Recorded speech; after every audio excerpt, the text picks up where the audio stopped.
Hey guys, John Madden, YouGoProBaseball.com, and I want to talk about pitching velocity today. Actual velocity versus perceived velocity, and what a hitter is seeing when a ball is coming at him.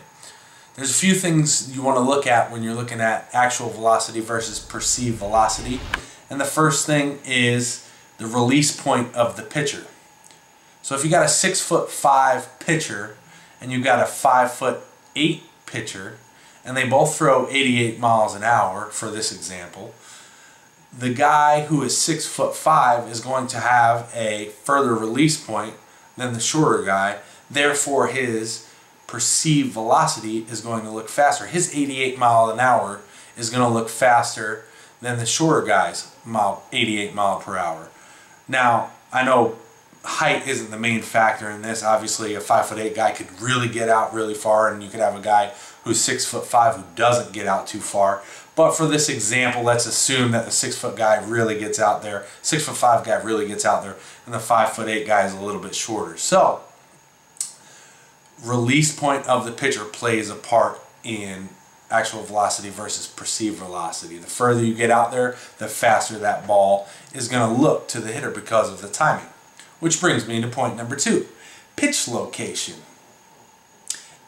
A batter wants to hit the ball where it's pitched. So, an inside pitch, to hit an inside pitch, he's going to have to swing the bat earlier.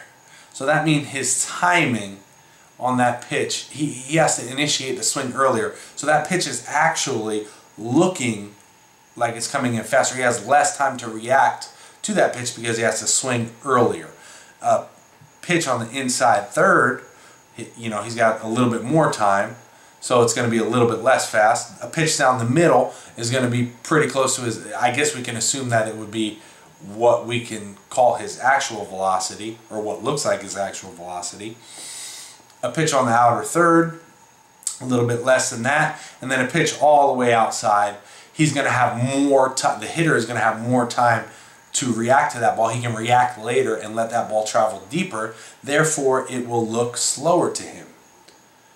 Or he'll have more time to react to it, so it will seem slower to it. The perceived velocity will be slower on an outside pitch versus an inside pitch because of the timing that the batter has to have. So if you got a guy that's throwing 90 miles an hour on an outside pitch, that'll look like 86 miles an hour. On an inside pitch, that could look like 94 miles an hour because the hitter has to initiate that swing earlier to get the barrel to meet that ball out in front.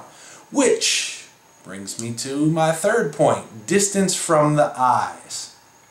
Now, the distance from the eyes, the way I like to think of this is, picture a train that's a mile away from you up in the mountains, and it's going 90 miles an hour the train is going.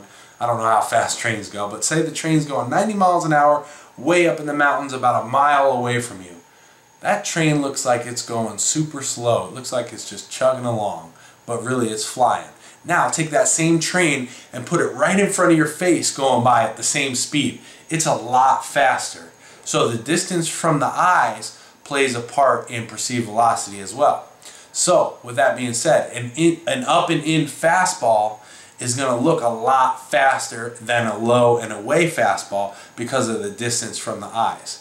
That's why a very effective combination is an up and in fastball and then a low and away changeup, because you've got the perceived velocity change of speed, and you've also got the actual velocity change of speed.